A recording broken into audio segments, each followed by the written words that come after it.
आज की इस वीडियो में हम लोग सॉल्यूशन करेंगे प्रॉब्लम। चैप्टर है आपका centre of mass, linear momentum और कोलिजन। तो पेज नंबर 159 एस.सी. वर्मा का निकाल लीजिए और उसका क्वेश्चन हम लोग सॉल्व करना शुरू करते हैं। Exercise question number 1।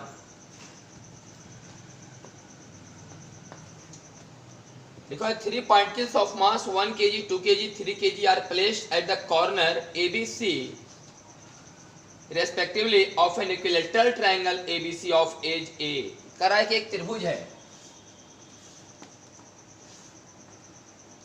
जिसकी भुजा की लंबाई 1 मीटर है और इस ट्रायंगल का नाम है ABC। कहीं कुछ लिखा हुआ नहीं कि कौन है कौन बी कौन सी, अपने मन से लिखे ऊपर ए नीचे बी और सी। तो ए पर 1 किलोग्राम, बी पर 2 किलोग्राम और सी पर 3 किलोग्राम रखा हुआ है। तो locate the centre of mass of the system. बताओ इसका सेंटर ऑफ मास कहाँ है। पहले ही बात जानकारी देना बहुत जरूरी है कि सेंटर ऑफ मास आप निकालने तो जा रहे हैं, लेकिन कहीं तो ऑरिजिन मानना पड़ेगा जिसके हिसाब से आप तय कीजिएगा कि अच्छा ऑरिजिन से इतना दूरी पर सेंटर ऑफ मास है। इसलिए हम लोग ऑरिजिन क्या है कि यहां मान लेते हैं, कहीं मान के आप बना सकते हैं, कोई दिक्कत नहीं। ये आपको पता ही होगा कि समबाहु त्रिभुज का जो ऊंचाई होता है ना √3/2 गुने भुजा होता है। समबाहु त्रिभुज का ऊंचाई √3/2 गुने भुजा होता है। और यहां से यहाँ 1 है तो यहां से यहाँ होगा ½ मीटर और यहां से यहाँ भी होगा ½ मीटर। तो अगर हम यहाँ ऑरिजिन मान के बनाएंगे, चाहे यहाँ ऑरिजिन मान के बना सकते हैं, कोई दिक्कत नहीं। तो हम यहाँ ऑरिजिन मान के बना रहे हैं। तो आंसर आपके हिसाब से कहाँ है क्वेश्चन में पता नहीं, आपको आंसर देखने पता चल जाएगा कहाँ मान के बनाया है। ऐसा कोई दिक्कत नहीं कि आंसर जो है वही आए, लेकिन जगह वही आए। तो मान लो कि y एक्सिस और x एक्सिस, तो m1 हो गया 2 किलो जिसका कोऑर्डिनेट 0 0। m2 मान लो 3 किलो को तो इसका कोऑर्डिनेट 1 0 1 0 और m3 मान लो 1 किलो वाला को तो इसका कोऑर्डिनेट ½ और √3/2। बस हम कुछ नहीं करने जा रहे हैं, सबको करना है। m1 पता है, x1/1 पता है, m2 पता है, x2/2 पता है, m3 पता है, x3/3 पता है। यहाँ ऑरिजिन मान के बना रहे हैं। तब अगर आप यहाँ से ऑरिजिन मान के बनाएगा तो इसका नियामक लिखिएगा 0 0 और इसका नियामक लिखिएगा y नियामक -√3/2 और x नियामक ½ -3/2 इसका। अगर यहाँ ऑरिजिन मान के बनाएगा तब बता रहे हैं। यहाँ ऑरिजिन मान के बनाएगा इसका तो 0 0 और इसका इधर ½ इधर -√3/2। इसका लिखेगा -½ -√3/2 -½ -√3/2। x और y दोनों नेगेटिव। तो फिर हम इसका 1 किलोग्राम का 0 0, 3 किलोग्राम का ½ और -√3/2, 2 किलोग्राम का -½ और -√3/2। कोऑर्डिनेट चेंज हो जाएगा। फॉर्मूला वही लगाना है। x सेंटर ऑफ मास बराबर m1 x1 plus m2 x2 plus m3 x3 बटा m1 plus m2 plus m3। By centre of मास बराबर m1/1 plus m2/2 plus m3/3 बटा m1 plus m2 plus m3। इसको समझना, x1/1 इसको x2/2 इसको x3/3, m1 m2 m3। बाकी formula पर बिठा दीजिएगा, आ जाएगा x सेंटर ऑफ मास और बाई सेंटर।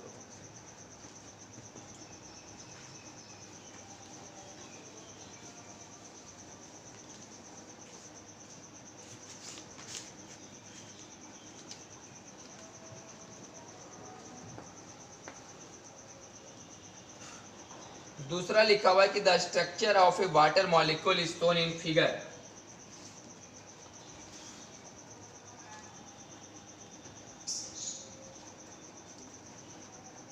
वाटर के मॉलिक्यूल का स्ट्रक्चर है जहां यहाँ ऑक्सीजन है, यहाँ हाइड्रोजन है और यहाँ भी हाइड्रोजन है। Find the distance of centre of mass of the molecule from the centre of the oxygen atom. Oxygen atom से कितना दूरी पर इसका सेंटर ऑफ मास है। तो ऑक्सीजन को मान लो ऑरिजिन, इस ऑक्सीजन का जहां पर ऑक्सीजन है वहां नियामक 0 0 और ई लंबाई हम लोग r मान लेते हैं। ठीक, r बराबर लिखा हुआ है इसे 0.96 इंटू 10⁻⁻10 मीटर और ये पूरा कोण 104 डिग्री है, मतलब 72 डिग्री 72 डिग्री 104 डिग्री हो गया। तो अगर ये दूरी r है तो ई वाला दूरी हुआ r cos 72 डिग्री और ई वाला दूरी होगा r sin 72 डिग्री और ई वाला भी दूरी होगा इधर से भी r है कि r cos 72 और r sin 72।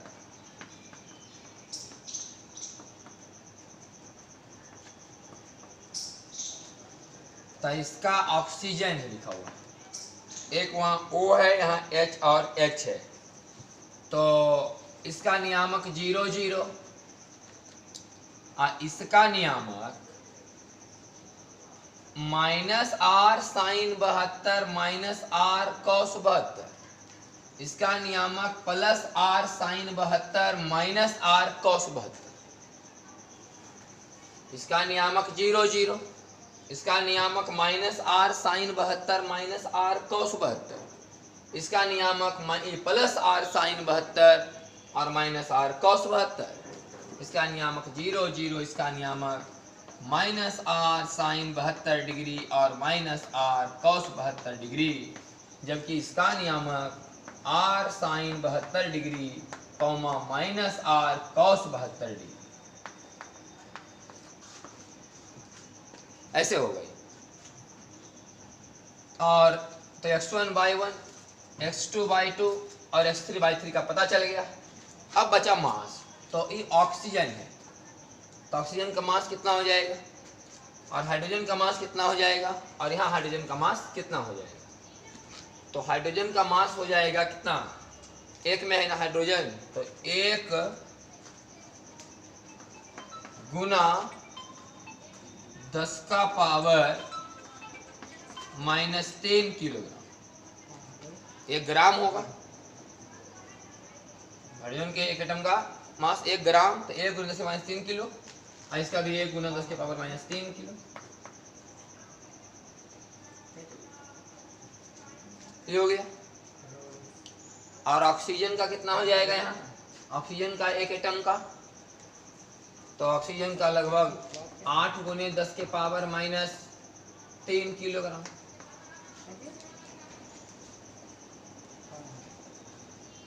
ऑक्सीजन 8 में, तो ऑक्सीजन 8 में है तो 8 दूनी 16 का आसपास, 16 गुने 10 के पावर -3 किलोग्राम। तो ऑक्सीजन का 16 गुने 10 3 किलोग्राम, हाइड्रोजन का 1 गुने 10 3 किलोग्राम, इसका फिर 1 गुने 10 3 किलोग्राम। तो M1 M2 M3 x1/1 x2/2 x3/3, जब ये सब निकल गया M1 x1 M2 x2 फिर M3 x3 बटे M1 + M2 + M3 और बाई सेंटर ऑफ मास बराबर M1/1 + M2/2 + M3/3 बटा M1 + M2 + M3। तो इस तरह से निकल जाएगा आपका इसका आंसर, एक सेंटर ऑफ मास और बाई सेंटर ऑफ मास। तो क्वेश्चन नंबर आपका 2 का आंसर।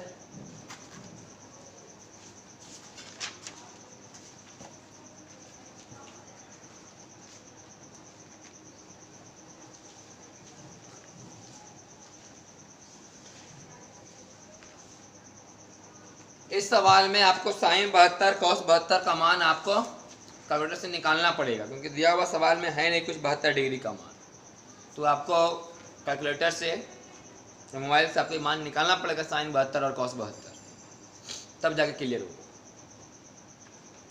हम तो सीधे मास बता दिए M1 M2 M3 x1/1 x2/2 x3/3।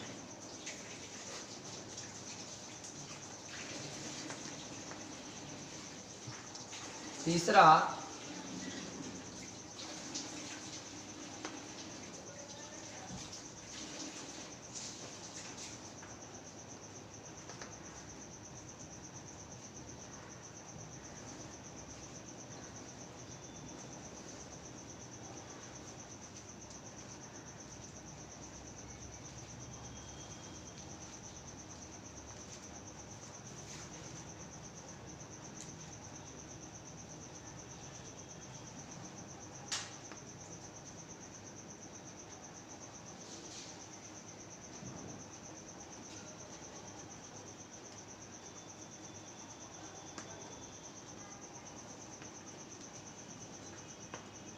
Question में करा कि 7 को ईटा है जिस प्रकार से सरियाया गया है।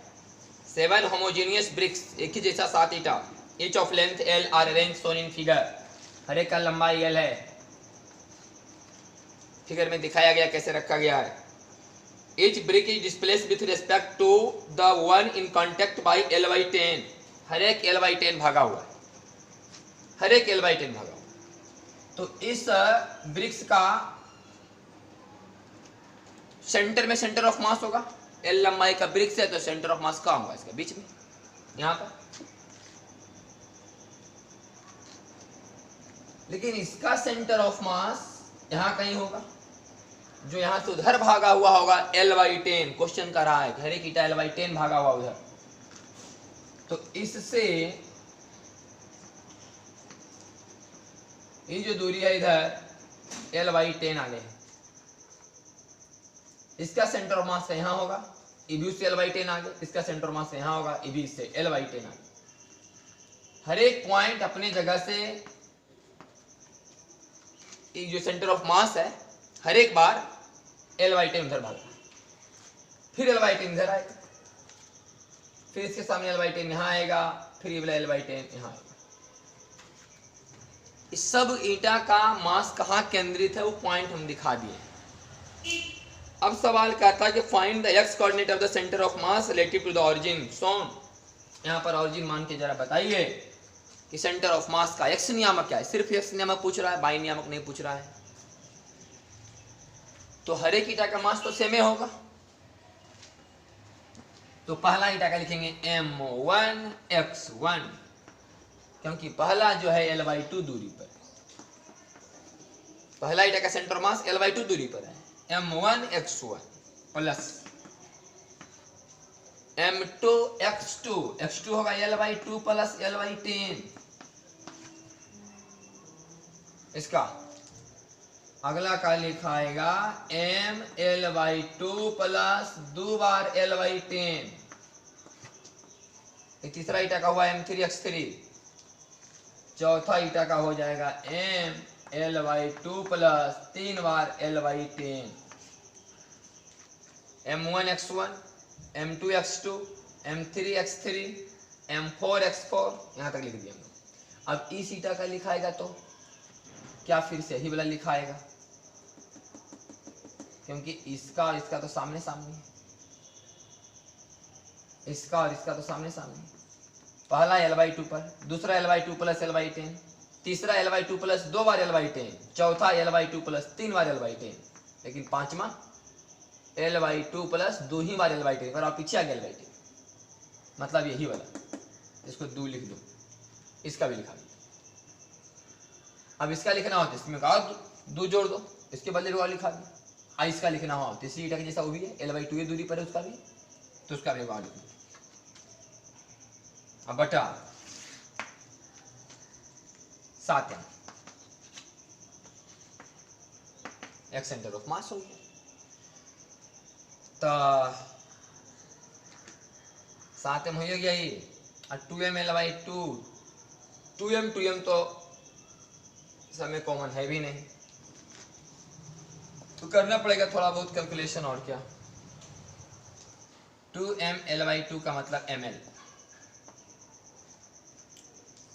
2m L/2 का मतलब 2m L/2 का मतलब ml, 2m L/2 का मतलब ml, ml 2ml, फिर यहाँ एगो 3ml, 3ml आओ ml/2, 3.5 ml, 3.5 का मतलब 7/2।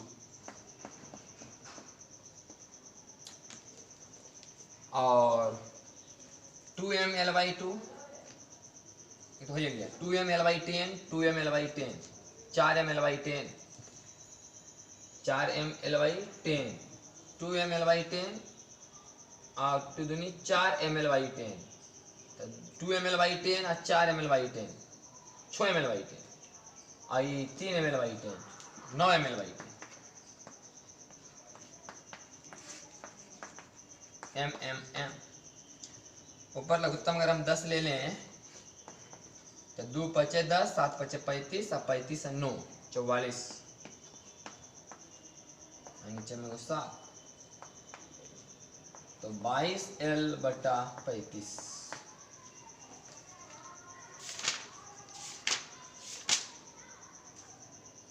तीसरा का आंसर 22L/35।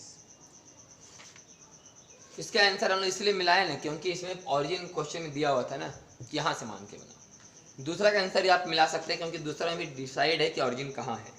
ऑक्सीजन को ऑरिजिन मानना था, centre of the oxygen, oxygen के सेंटर से निकालना था, इसलिए उसका भी आंसर आएगा और आंसर मिलेगा। लेकिन पहला सवाल का आंसर मिलेगा गारंटी नहीं है क्योंकि उसमें कोई ऑरिजिन लिखा नहीं, कहाँ ऑरिजिन मान के बनाना है। तो हम उसमें बी पर मान के बनाए थे, कोई ए पर मान के बनाएगा। और ये भी नहीं डिसाइड था पहला सवाल में कि कहाँ ए मानना है, कहाँ बी, कहाँ सी। तो हिसाब से लेकिन जगह हो जाएगा, लोकेशन हो जाएगा सेंटर ऑफ मास का। तो ये तीसरा सवाल हो गया। चौथा सवाल,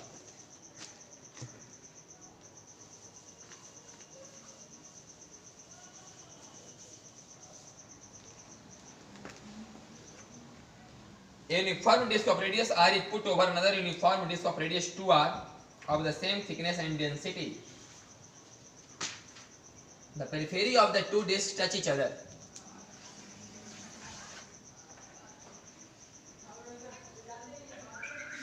पहले एक डिस्क पे ये हुआ भैया जिसका रेडियस 2r है, इसका रेडियस 2r है, और एक डिस्क यहाँ और रखा गया है जिसका रेडियस r है। डिस्क पर डिस्क को रख दिया गया। तो locate the centre of mass of the system. Centre of मास बताइए सिस्टम का, यहाँ ऑरिजिन मान लो, हो गया एक्स एक्सिस, वाई एक्सिस, यहाँ ऑरिजिन मान के बनाओ। तो मान लो कि एक क्षेत्रफल का मास 1 सिग्मा है, क्योंकि डिस्क के बारे में सवाल तो एरिया में मास बटा हुआ है, मास जो है क्या है, क्षेत्रफल में इसके मास है। तो सवाल में लिखा हुआ था यहाँ कि thickness and density, same thickness and density. ये जो प्लेट है, चाहिए जो प्लेट है उसका सेम थिकनेस है, सेम डेंसिटी है। मतलब इस प्लेट का भी एक एरिया का मास अगर आप निकालें और इस प्लेट का भी एक एरिया का मास निकालें, सब कुछ कहानी बराबर है।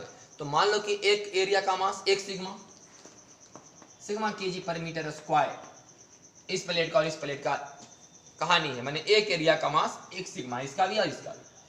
तो इसका बड़ा डिस्क का सेंटर यहाँ होगा। तो यहाँ जो मास है वो कितना है, ये सिग्मा गुने पाई 2r का स्क्वायर, और इसका सेंटर ऑफ मास यहाँ है, यहाँ पर मास होगा सिग्मा गुने पाई r स्क्वायर। इसका नियामक 0 0, तो इसका नियामक r, 0। तो x सेंटर ऑफ मास बराबर m1x1 m2x2 बटा m1 प्लस m2, 4 पाई r स्क्वायर और 1 पाई r स्क्वायर, 5 पाई r स्क्वायर सिग्मा। तो पाई r square sigma pi sigma cancel, बराबर r बटे 5। मतलब इस पॉइंट से r बटा 5 उधर सेंटर ऑफ मास होगा, r बटे 5। पांचवा सवाल देखिए, ये सब सवाल हम लोग थ्योरी में किए।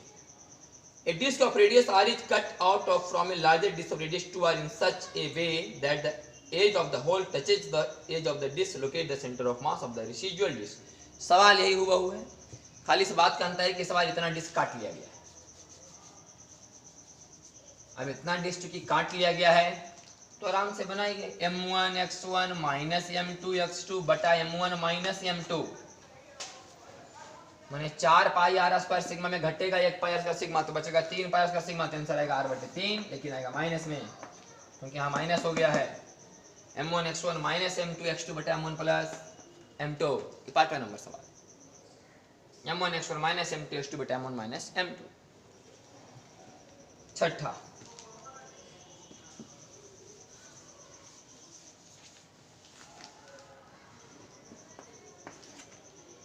A square plate of edge d, एक स्क्वायर प्लेट इसका किनारा d,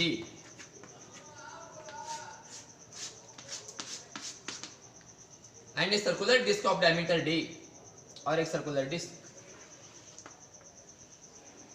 इसका भी डायमीटर d, मतलब त्रिज्या d/2, touches each other at the middle point of an edge of the plate as shown in figure 9q2। अब 9q2 इस पीछे देखिएगा कहीं होगा इसी मतलब चैप्टर में 9q2 पेज नंबर 157 में, पेज नंबर 157 में ये फिगर दिखाया गया है इसी बुक में पेज नंबर 157 में, लेकिन दिखाया ऐसे गया है कि ई पहले है और ई बाद में, ऐसे दिखाया गया।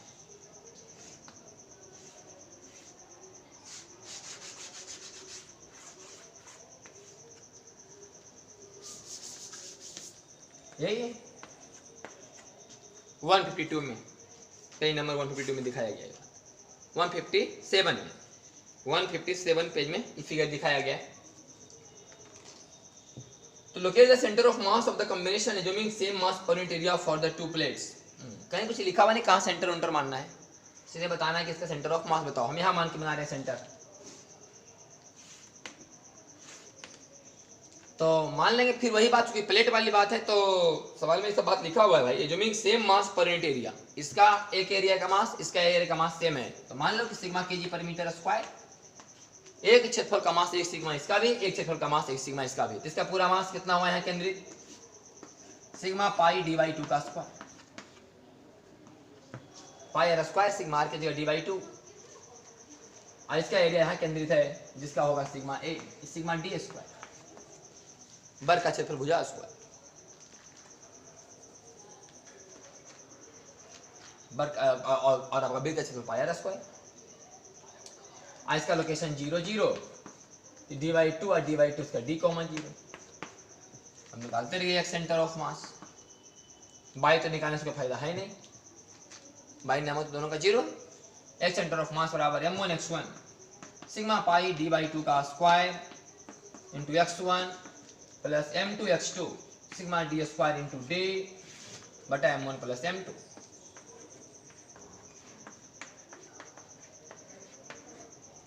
Sigma sigma sigma sigma common लेके कहानी खत्म, पाई डी स्क्वायर बाई 4 गुने 0 कहानी खत्म, सिग्मा डी क्यू, तो सिग्मा तो कटिए गया तो बचा डी क्यू खाली, और नीचे से डी स्क्वायर कॉमन ले लो तो पाई बटे 4 प्लस 1 कट गया तो बचा डी, तो लघुत्तम 4 ऊपर चला जाएगा तो 4 डी बटा पाई प्लस 4 डी बटा पाई प्लस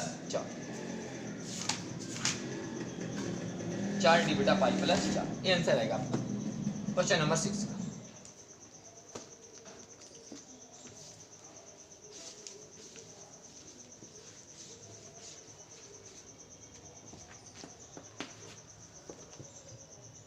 सातवां लिखा हुआ है कि calculate the velocity of centre of mass of the system of particles shown in figure. एक सिस्टम के बहुत सारे पार्टिकल्स दिखाए गए हैं, 5 पार्टिकल दिखाया गया बुक में, ये जो पांचों पार्टिकल किसी सिस्टम के पार्टिकल्स है, बताओ कि सिस्टम का जो सिस्टम और जो सेंटर ऑफ मास है इस सिस्टम का, उसका वेलोसिटी क्या होगा। तो वेलोसिटी ऑफ सेंटर ऑफ मास बराबर m1 v1 plus m2 v2 plus m3 v3 plus m4 v4 plus m5 v5।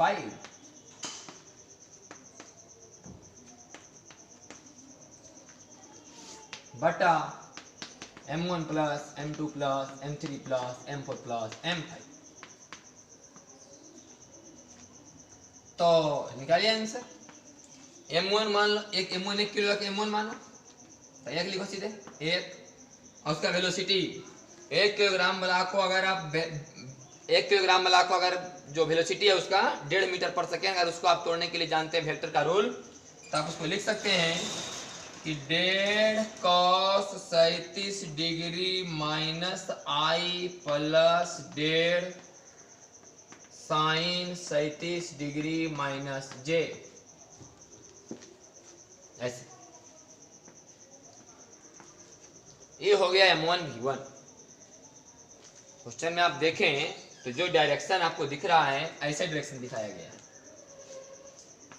इधर 1.5 मीटर पर सेकेंड है, आई 37 डिग्री, तो 1.5 cos 37 माइनस आई 1.5 sin 37 माइनस जे, 1 किलोग्राम का बड़ी है, तो m1 अब v1 को तोड़ दिए। दूसरा दूसरा है अब प्लस हो गई 2 किलोग्राम का बॉडी है जो ऊपर जा रहा है 0.4 मीटर पर सेकेंड से, तो सिंपल लिखो 0.4। ये हो गया M2V2। तीसरा M3 1.5 किलोग्राम का है और इसका स्पीड 1 है इधर 37 डिग्री पर, तो 1 cos 37 minus I 1 sin 37 J, 1 cos 37 minus I cap 1 sin 37 J cap. ये हो गया आपका तीसरा का। चौथा है प्लस, चौथा 0.5 किलोग्राम का है और उसका वेलोसिटी का डायरेक्शन 3 है x के तरफ, तो 3I M4V4 plus M5 1 kilo का है और V5 को तोड़िएगा तो 2 cos 37 डिग्री I और 2 sin 37 डिग्री माइनस। ये हो गया सब M1V1 plus M2V2 plus M3V3 plus M4V4 plus M5V5 बट्टा सबका मास जोड़ो 1 किलो और 2 किलो, 2 1 3, 3 और 1.5 4.5 किलो, 4.5 किलो और आधा किलो 5 किलो, 5 किलो और 1 किलो 6, 1 किलो 1 किलो और ये 1.2 किलो है, ये 1.2 किलो, 2 किलो नहीं 1.2 किलो, तो 1 किलो और 1.2 तो 2.2 2.2 और इधर हो गया 1 किलो ही आई 1.5 किलो, 1 किलो आई 1.5 किलो 1.5 3 किलो 3 किलो और 1 4 किलो 4 किलो 1 5.2 किलो। सब जुट गया। 1 किलो अपना 1.5 kilo 1.5 kilo 1.5 kilo 3 kilo 3 kilo 1 kilo 4 kilo 4 kilo 1.2 5.2। बस इसको सॉल्व कीजिएगा, लास्ट में अल्टीमेटली कुछ I कह पाएगा और कुछ J कह पाएगा, फिर उसका वेक्टर के नियम से मैग्नीट्यूड निकाल दीजिएगा। I कह बला गुणनखंड का स्क्वायर, J कह बला गुणनखंड का स्क्वायर, दोनों को जोड़िएगा फिर उसका रूट कर दीजिएगा, आपका आंसर आ जाएगा मैग्नीट्यूड। मान के उसका डायरेक्शन बता सकते हैं किस डायरेक्शन में जा रहा है, वो तो पूरा वेक्टर का खेला हो जाए। ये हो गया question number 7। Question number 8,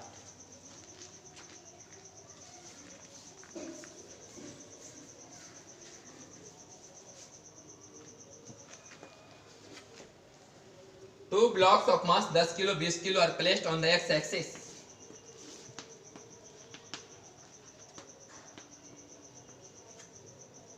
The first mass is moved on the axis by a distance of 2 centimeter. By what distance should the second mass be moved to keep the position of center of mass unchanged? 10 kilogram है यहाँ, 20 kilogram यहाँ है, ठीक। तो 10 kilogram अपने जगह से 2 centimetre अगर डिस्प्लेस हुआ तो 20 किलोग्राम अपने सेंटर से अपने जगह से कितना हिलना चाहिए ताकि सेंटर ऑफ मास का जो जगह है, position of centre of mass does not change, माने सेंटर ऑफ मास का पोजीशन चेंज नहीं होना चाहिए। सेंटर ऑफ मास का पोजीशन चेंज नहीं हो रहा है, इसका मतलब सेंटर ऑफ मास में कोई वेलोसिटी नहीं है। और थ्योरी में आप पढ़े थे कि सेंटर ऑफ मास में वेलोसिटी नहीं है, वेलोसिटी जीरो है सेंटर ऑफ मास का। सेंटर ऑफ मास का वेलोसिटी क्या है, जीरो है, चेंज नहीं है। इसका मतलब m1 डेल्टा r1 बराबर m, ऐसे लिखो m1 delta r1 plus m2 delta r2 equal to 0। m1 delta r1 plus m2 delta r2 is equal to 0। तो 10 किलोग्राम वाला में 2 सेंटीमीटर, तो 20 किलोग्राम में कितना, वही तो निकालना है। तो डेल्टा R2 बराबर -1 सेंटीमीटर, 20/20, लेकिन माइनस क्या बताया कि अगर 10 वाला इधर चलेगा 2 तो इधर चलेगा 1, अगर इधर चलेगा 2 तो इधर चलेगा 1।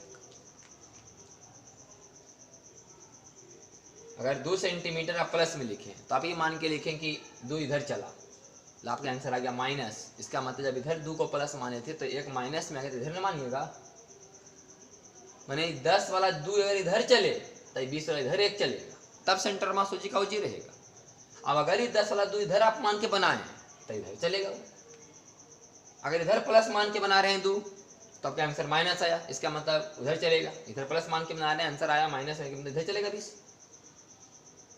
तो बस ये इतना। लेकिन कुछ हम लिखा हुआ नहीं, कुछ साफ साफ कि इधर घसकाया गया इधर घसकाया गया। अगर ऐसा लिखा होता, देखो अगर मान लिखा था कि 2 इधर घसकाया गया तो लिखते हैं कि 2 आई, तो लिखते 2 आई तो आता है यहाँ -1 आई, मैंने 1 माइनस आई, मतलब इधर चलता। तो क्वेश्चन है आपका क्वेश्चन नंबर 8।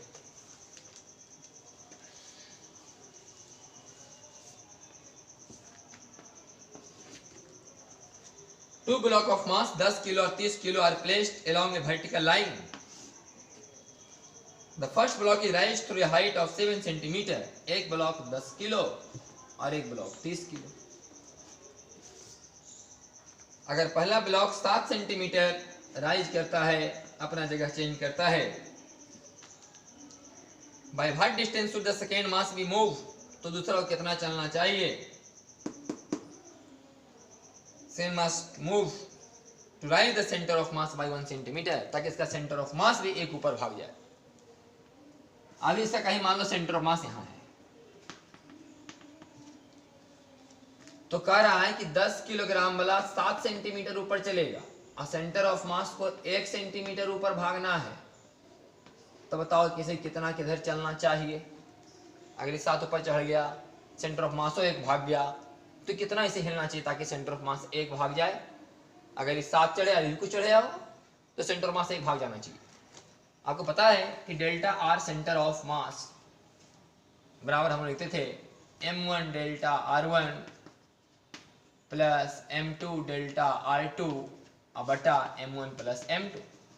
और इसके पहले वाला सवाल अभी 8 नंबर सवाल में इसी को तो 0 किए, delta r centre of mass is equal to 0 किए कि सेंटर ऑफ मास के पोजीशन में कोई चेंजिंग नहीं, उसमें कोई चेंज नहीं, डेल्टा नहीं है, डेल्टा मतलब change, delta R position change नहीं हुआ था, इसलिए इसको 0 किए। जब ये 0 किए इतना को इतना 0 हो गया और बच गया था ये। इसलिए भी क्वेश्चन नंबर 8 में इतना बराबर 0 लिख के सॉल्व किया। लेकिन इस कहानी में सेंटर ऑफ मास अपना पोजीशन चेंज नहीं करे, ऐसा नहीं लिखा, चेंज किया। कितना चेंज किया? बोले 1, लिखो 1 जी बराबर m1 का 10 और 7 जी, m2 का पता नहीं इसलिए डेल्टा r2 रहने दो, m1 प्लस m2 मैंने 30 10 40, तो 40 जे माइनस 70 जे अब बटा 30 बराबर डेल्टा r2, तो डेल्टा r2 बराबर माइनस जे। इसका मतलब एक नीचे आएगा, 30 किलोग्राम वाला बॉडी एक नीचे आएगा और 10 किलोग्राम वाला बॉडी 7 ऊपर चढ़ेगा, तब सेंटर ऑफ मास एक ऊपर भागेगा। यही आंसर है। ये क्वेश्चन नंबर आपका 9।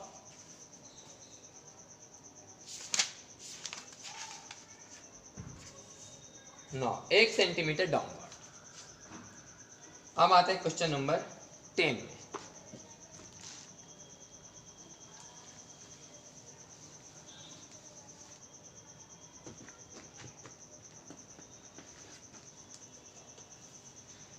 Consider a gravity free hall, एक ऐसा हॉल है जिसमें गुरुत्वाकर्षण है ये नहीं है। अब जब गुरुत्वाकर्षण है ये नहीं है तो सेंटर ऑफ मास का क्या बात होगा? पहली बात कहानी खत्म हुई। जब गुरुत्वाकर्षण है ये नहीं तो सेंटर ऑफ मास का क्या बात होगा? जिसे कि हमारे सेंटर ऑफ मास क्या कहते हैं, जिसे मान लें कोई शंकु है, तो हमें पता नहीं कि शंकु का सेंटर ऑफ मास कहाँ पर है। बोले यहाँ से 3h/4 पर है। कहने का मतलब है जैसे उठाइएगा इसे सपोर्ट दीजिएगा तब पूरा हॉरिजॉन्टल रहेगा, इसे सेंटर ऑफ मास है। तो यहाँ इसलिए बोल रहे हैं कि यहाँ से उठाएगा तो मैंने सेंटर ऑफ मास यहाँ पर है, मैंने क्योंकि यहाँ गुरुत्वाकर्षण है। अगर यहाँ से उठाएगा इपटी ज़्यादा वजन हो जाएगा, mg इधर का मास इंटू जी ज़्यादा झुक जाएगा, इधर mg कम रहेगा। गुरुत्वाकर्षण है ये नहीं, तो यहाँ से उठाओ चाहे यहाँ से उठाओ चाहे यहाँ से उठाओ, यहाँ से उठाओ एकदम खड़े उठेगा, इसे हॉरिजॉन्टली उठेगा। गुरुत्वाकर्षण है ही नहीं तो किधर झुके, न इधर बल लगेगा न इधर बल लगेगा। यहाँ से उठा देंगे इसे, यहाँ से भी ऐसे करके उठाएंगे, यहाँ भी ऐसे उठाएंगे तो पूरे उठेंगे। तो ये सेंटर ऑफ मास। इस कहानी में क्या होगा, ग्रेविटी फ्री हॉल है तो इसमें तो कोई जी का वैल्यू नहीं, तो किसी तरह झुकने वाला तो कोई बात ही नहीं होगा। सवाल इसी ढंग का है कि consider a gravity free hall in which a tray of mass m carrying a cubical block of ice of mass m and age l। पहले तो वो कमरा है, ऐसा कमरा जिसमें ग्रेविटी है ये नहीं, गुरुत्वाकर्षण है ये नहीं। एकरा में वो ट्रे रखल है,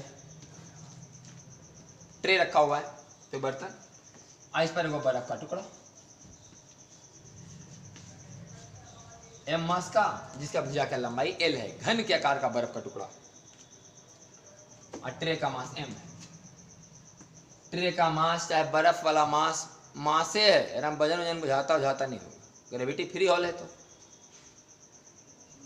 is rest in the middle, I बर्फ वाला बीचों बीच रखल है।